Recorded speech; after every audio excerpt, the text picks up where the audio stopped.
I remind them it took me 8 years. 8 years, Doug, to catch my national break. 8 years. That's a long time, man. Yeah. And I'll look at them. Of course, I can't look at them, but I mean, I'm talking to them on the phone. I'll say, are you willing to do what it takes? And I just leave it. Are you willing to do what it takes if it takes you 8 years? Are you willing?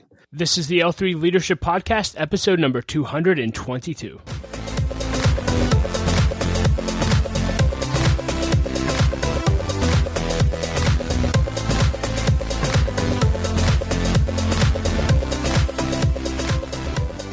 What's up, everyone, and welcome to another episode of the L3 Leadership Podcast. My name is Doug Smith, and I am your host. I hope you're doing well. In today's episode, you'll hear my interview with Ken Coleman. If you're unfamiliar with Ken, he is the host of the Ken Coleman Show and the top-rated EntreLeadership Podcast, and he is author of the brand new book, The Proximity Principle, the proven strategy that will lead you to the career that you love. And that book comes out today, and I was fortunate enough to get an advanced copy of the book, and I read it in just a few days. It is a must-read. It's an easy read, but extremely practical. And if you will put in place the principles that Ken shares in the proximity principle, I'm telling you, it will change your life.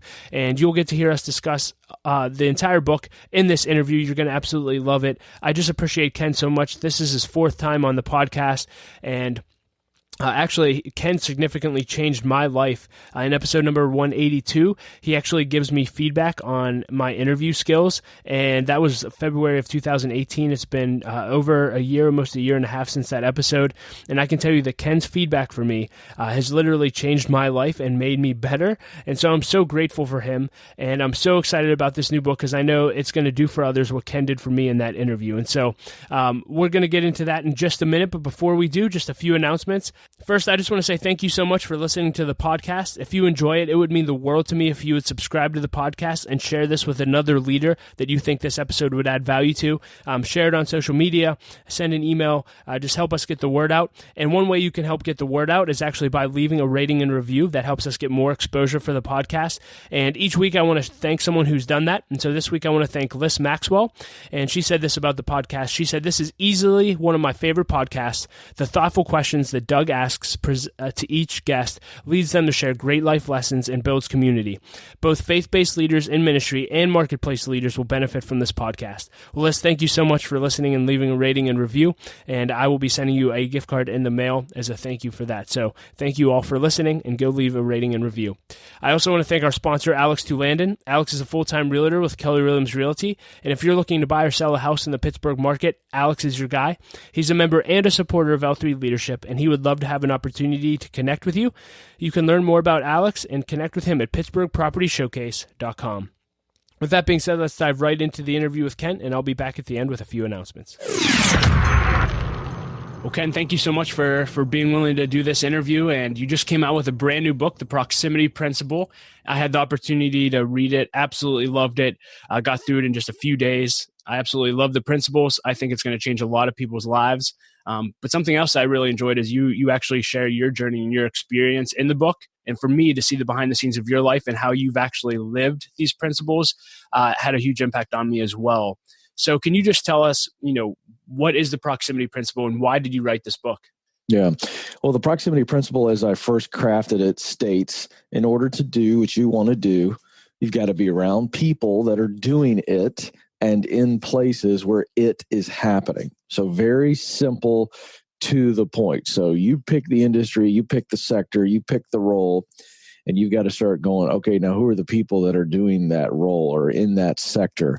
And then where are the places that role or that function or what is that sector? How do I get in that world? So, it allows you to demystify. That's what the proximity principle does. It allows you to demystify the journey. Even though that Mount Everest is high, you realize, wait a second, I can get near the mountain, I can get on the mountain, and eventually I'll get up the mountain if I just continually put myself around the right people in the right places. So really, it's a simple formula. The right people plus the right places equals opportunity. So I wrote the book because I have a daily radio show, as you know, Doug, on Sirius XM, and it's caller after call. It's a caller-driven show. And I just kept listening to callers share their fear of failure, their fear of peers and family members kind of scoffing at what might seem like a not smart decision to step out and pursue the dream that deep in your heart you're called to do. And I heard the fear, I heard the doubt that it's too late for me. My ship has sailed. Doubt that there is an actual path.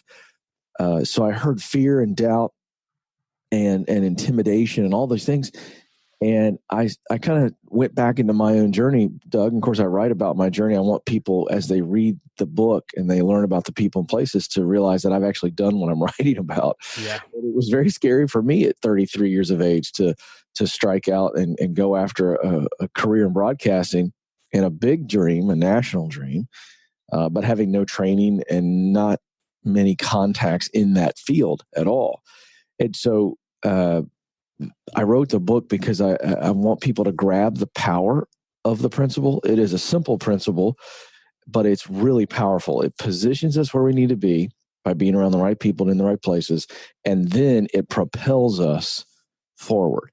And so I wrote it so that people go, wait a second, I can do this. I actually have what it takes. I can do this. I don't need some magical carpet to show up and move me on my way. I can do this.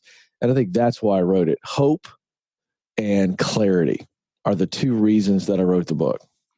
Yeah, you mentioned when you were 33, you kind of, went after this dream that was in your heart for a long time. And a theme that I saw over and over again in the book was this theme around ownership. And you actually I think you said this about your own journey. You said one day you decided that if I was ever going to be a broadcaster, it was up to me and me alone. Yeah. Can you just talk about the importance of owning your dream for those listening? Yeah. Because I thought that was very powerful. Yeah. Yeah. That came from a moment after about an hour and a half of sitting on my back patio on a cool spring morning. And I was just really down, really having a down time because I had visualized the dream. And I had also done the hard work of discovery to make sure that I had the talent to do it, to make sure that I had the passion to do it. You got to have talent and passion together. You use what you do best, talent, to do what you love to do most, passion. And so I had done that work. And I had told some friends and family. I had done a few auditions for goofy stuff like commercials, or I was just trying to get in. I just knew I needed to get in. And I tried to do a few things, and I had been rejected. And I had unwittingly shrunk back, like a turtle back into its shell, because it's not fun to get rejected. It's not fun to face your fears. It's not fun to step into doubt. It's just not. And so I was in a season where I just was kind of miserable and feeling sad. Why hasn't anybody discovered me? I'm really talented. I've got what it takes. Why is this clown over here doing it? I'm better than him. This kind of ugly, nasty, just really yucky stuff going on in my heart. And I'm sitting on this patio that day, and, Doug, I don't know if you've ever been there, but at some point, when you're wallowing in your own pity, it gets to the point where you go, I'm either going to get out of this kiddie pool of pity, right? Or I'm going to drown. I mean, I got to do something. And that's when the thought hit me. Nobody is sitting around thinking about how they can help Ken Coleman live his dream. It came to me just like that. I'm sitting there, and I didn't say it out loud, but I'm just sitting there thinking, I'm going, I've got to make some more moves. No one is going to give me the opportunity. I'm going to have to build my opportunity. Because I tried to get in with other people and convince them to hire me and all this kind of stuff. I said, I'm going to have to build it myself. I'm going to have to do it because I'm the only one that cares as much as I care. And that was a real watershed moment for me. And I got out of that kiddie pool, if you will, of pity, dried myself off and said, okay, things are going to change. And I'm going to replace desperation, depression. I'm going to replace that with action. And so I did. And it really changed my entire journey. And that's when I began to get in proximity very intentionally and habitually to the right people in the right places. Before that, it had just been, kind of hit and miss. And years later, I mean, Doug, like a year ago, I'm in the car driving in to the office, getting ready for a podcast interview, much like this. And that's when the proximity principle came to me. I had never verbalized it before.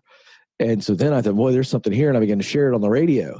And people begin to grab it, go, okay, I get that. Okay, that is simple, and I can see how it works. And it begins to give people hope. And hope is what propels us into action and keeps us on the path. So that was the moment for me where I realized, wait a second. If it's to be, it's up to me. That's a very famous quote. And it escapes me who said it. We credit in the book, so I'm not worried about it today. But it really is true. It's up to all of us to actually put ourselves in proximity. Yeah, and so you said you started getting intentional about those you wanted to be in proximity with. Mm-hmm. And in the book, you actually talk about 5 people to look for as you begin to climb towards your dream job.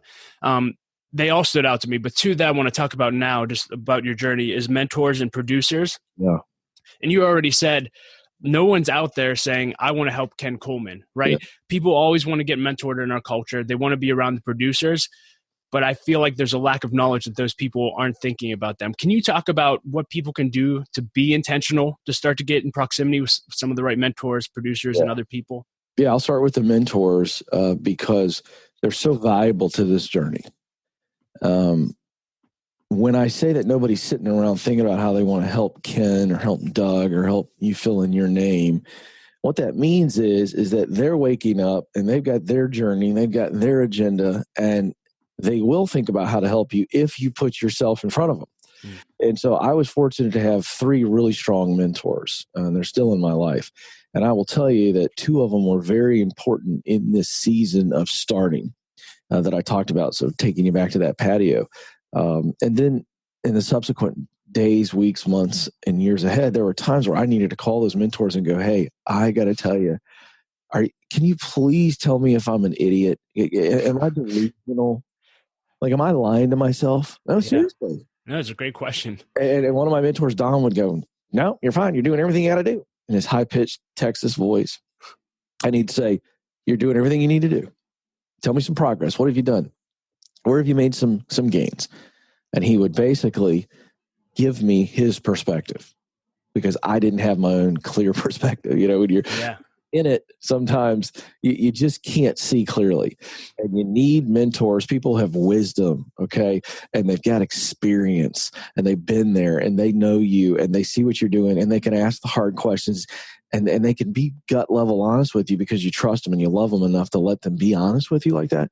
And so that was huge. And so you've got to have a mentor, not just for the encouragement and the perspective, but also the wisdom. Hey, what do you think? What do you think? And to be able to bounce things off of people. And I also think accountability is the other one. So, that's what the mentor does. They are invested in you. They've agreed to invest in you. They said, I'm on speed dial. I'm there for you. You need me. I'm here for you. That's really huge, to have that wise sage in your life who can provide those key things I just listed out. So the producer is a very different person.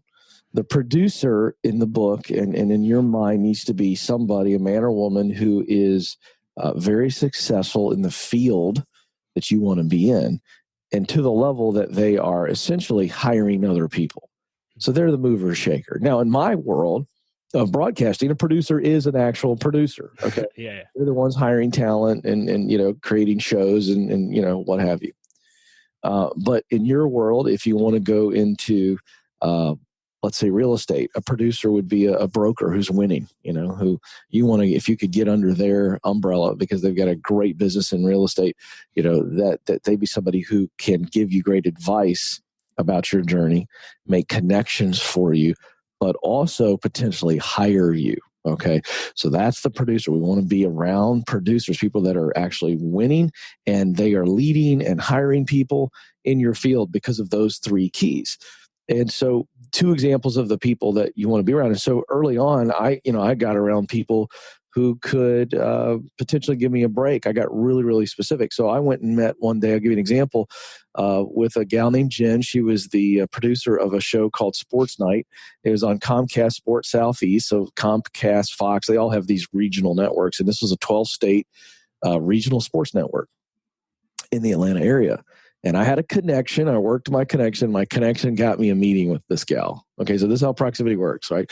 I had a couple guys that I knew in broadcasting that I had built a relationship with. And I said, hey, do you know anybody over at Comcast Sports Southeast? And the guy goes, yeah, I know Jen. She's the producer. And I said, well, would you be willing to call her, email her, and vouch for me and say, hey, will you give my buddy a 15-minute meeting? He's not nuts. I'd just love for you to do this as a favor. Okay? So he said, sure, I'll do it. Guess what? Emailed Jen. Jen doesn't know me from Adam. So because of my buddy who says, hey, Jen, will you give my friend Ken a meeting? I get the meeting. So I go in and I pitch this idea. And I pitched the idea. She says, I actually like this. She says, but I don't have a budget for it. I can't hire you. But I'll tell you what, if you produce a package, so do a 3-minute segment, because that's about how long we would air it on our show, Sports Night. Give me a couple 3-minute segments so that I can see what you would do with this, and I'll give you honest feedback. Doug, I walked out of there like she gave me a job, because I finally had an opportunity to actually get my work, my idea in front of somebody who could, in fact, do something with it. And so I did it. And I turned it into her. I gave her 2 different 3-minute segments. She liked it. She goes, I'm going to air these. These are ready to go. She said, great job. Who'd you work with? I said, well, I have another buddy who's in television production, has his own little company, and he helped me do all the audio and editing, and I did the interviews, and we put it together. She goes, I love it. I'm going to run it. She said, can you give me 4 more? Wow, that's amazing. Now here's the deal. I want people to hear this. I didn't make any money on those. She didn't pay me for those.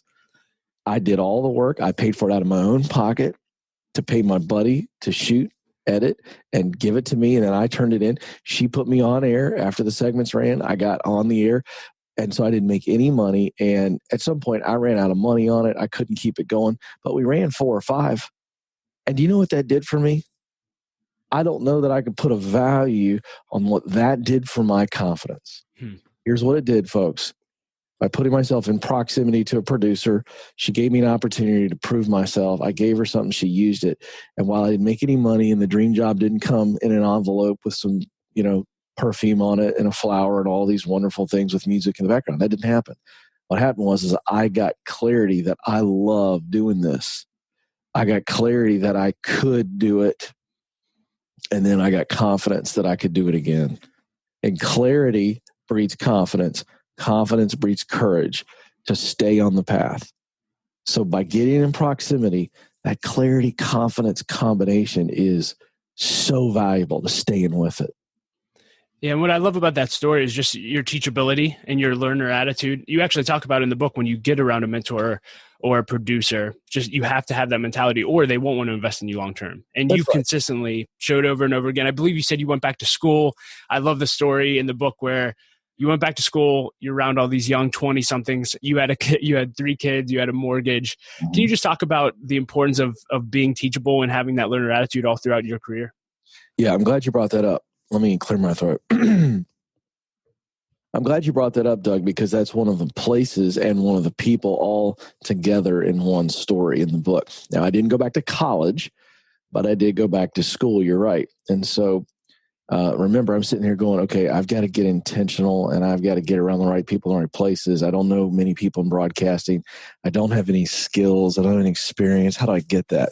So I found an advertisement for a broadcasting school. It's called Complete Game Broadcasting, still going on. Jeff Batten, local producer, basically making his living producing political commercials for, for local and state politicians, for, your pool company. Think of all the local commercials you see. There are production companies in every city making those commercials for these people. So when you're watching television and some local thing comes on, that's produced locally. Okay. So that's what this guy did. So he was successful and he knew the trade. So he loves sports and he gets this idea probably 6 months prior to me seeing his ad that he wants to launch a sports broadcasting school where he'll do a 6-8 week training course for people who want to be in sports broadcasting, whether that's on camera or behind the camera, on the mic, behind the mic. So I was the first person to call him. Isn't that funny? Wow. Didn't know it at the time. I just know this guy. He seems respectable. I go to his office. It's very legit. It's like, okay, this guy's not cuckoo. He's not. He had a nice connection. Nice meeting. And I decided to sign on. It was only weeks later that I realized I was the first person to actually sign up for this dude's class. Wow. I probably wouldn't have if I realized. So I go into the class, and to your point, there's a bunch of 20-something guys in there. I think it was 8 of us in the first class, and it's me and 7 other young guys, really young. And I'm 33 at the time, something like that. And there were times where I was like, what in the world am I doing here? This isn't going to lead to anything. And yet I stayed with it. And the guys were calling me sir. It was about 3 weeks in before they realized that I wasn't an instructor. They thought I was one of the instructors, for crying out loud. But I learned the basics. And Jeff put me on my first live broadcast. It was high school football play-by-play on the internet. There were 2 people listening live because Jeff wasn't even paying attention. He was probably scrolling around on his cell phone in the back of the booth. But it was a kid next to me doing color analyst, and I was doing the play-by-play. But I prepared for it, Doug, like it was the Super Bowl. I really did. And that was another experience where I really enjoyed it. I didn't want the game to be over. And I had to drive an hour and a half to a game, be away from my wife and kids on a Friday night, drive an hour and a half back by myself, made no money. I'm spending money right now. I'm not making any money doing this. And it was in that place to learn. Okay, that's the broadcasting school. That's one of the 5 places. And it was with the professor, who is Jeff Patton. He's one of the 5 people that I talk about in the book. That's where I got the knowledge and experience that I needed early on that kept me in the game and prepared me for the next level. So, you have to swallow your pride. Do you know what I mean? Swallow your pride and say, you know what? Who cares that I'm the only 33-year-old dude in here?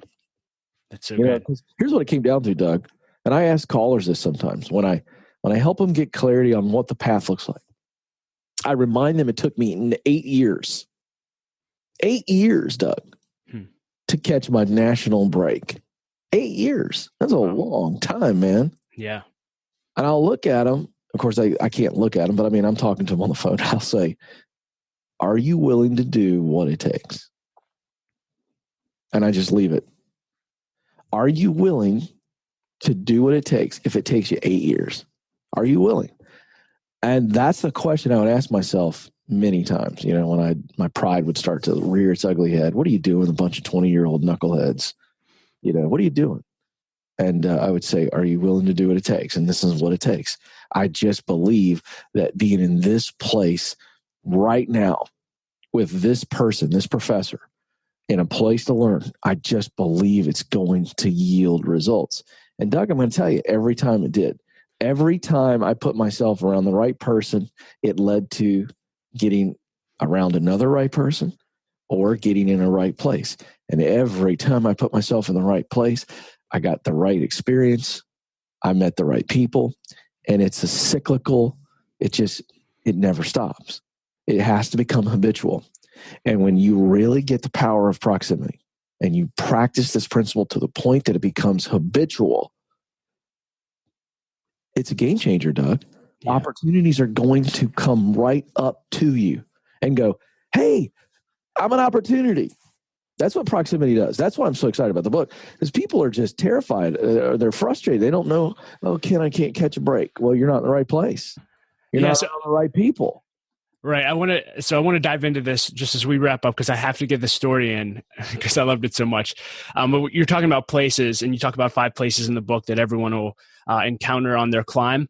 But you made a statement. You said every place matters. And we've been talking about that. But I did not know this. This blew me away. But one of your first jobs was introducing clowns. Yeah. I laughed out loud when I read that. I'm like, I can't believe that, everyone sees you now with the Ken Coleman Show, part of the Ramsey Solutions team. But you started introducing clowns. Can you just help people not just clowns? How about the balloon artists? How about the goofy mime artist? I mean, this was at a local festival called the Swanee Day Town Festival. And this is really soon after I have that epiphany on the patio.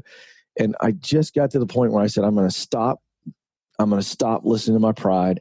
I'm just going to be a whirlwind of activity. One of my favorite cartoon characters as a kid was the Tasmanian Devil.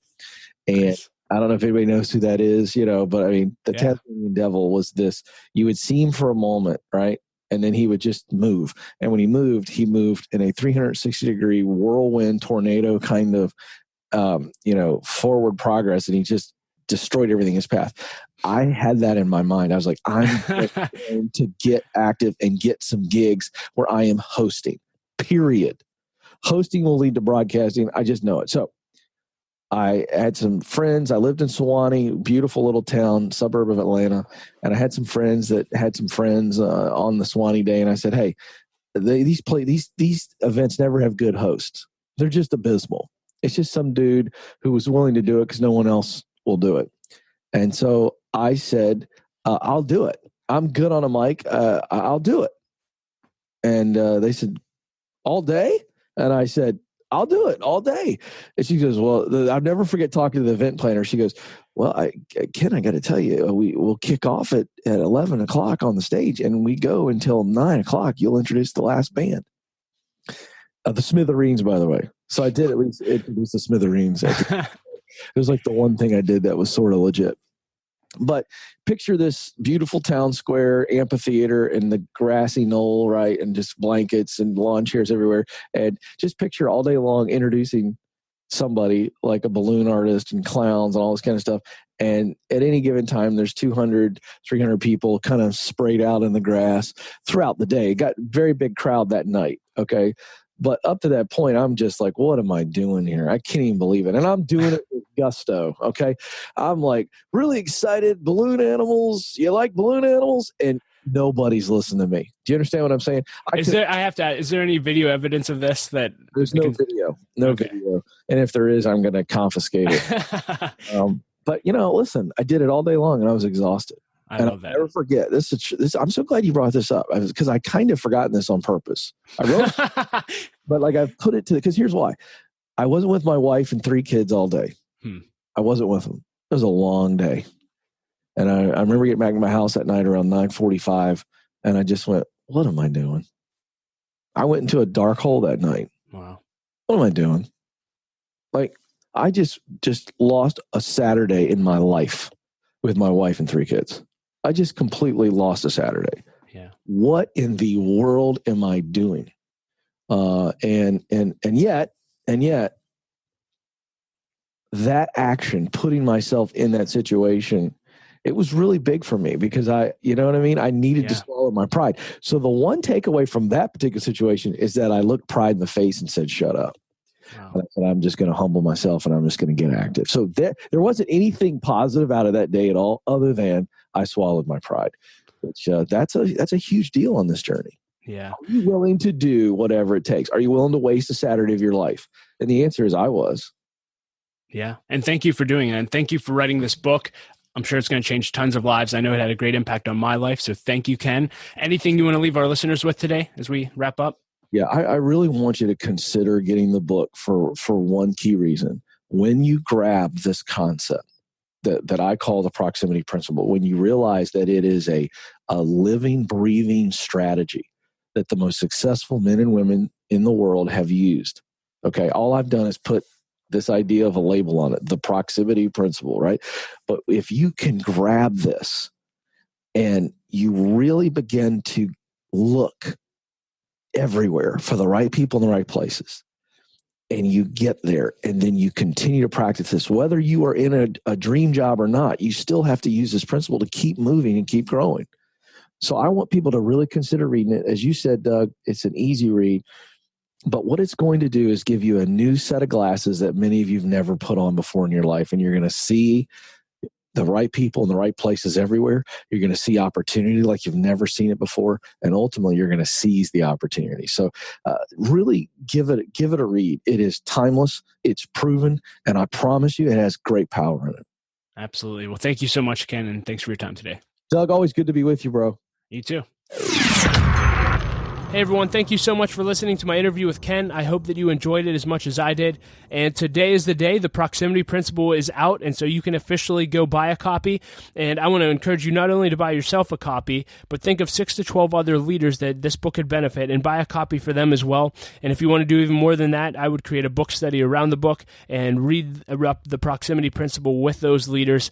And I'm telling you, you guys will all grow and develop as a result. So thank you so much, Ken, for writing this book. If you want to see links to everything that we discussed and ways to connect with Ken, you can get all of that in our show notes at l3leadership.org/episode 222. I want to thank our sponsor, Henny Jewelers. They're a jeweler owned by my friend and mentor, John Henny. My wife, Laura, and I got our engagement and wedding rings through Henny Jewelers, and we just think they're an incredible organization. Not only do they have great jewelry, but they also invest in people. In fact, they give every engaged couple a book to help them prepare for marriage, and we love that. And so if you're in need of a good jeweler, check out hennyjewelers.com.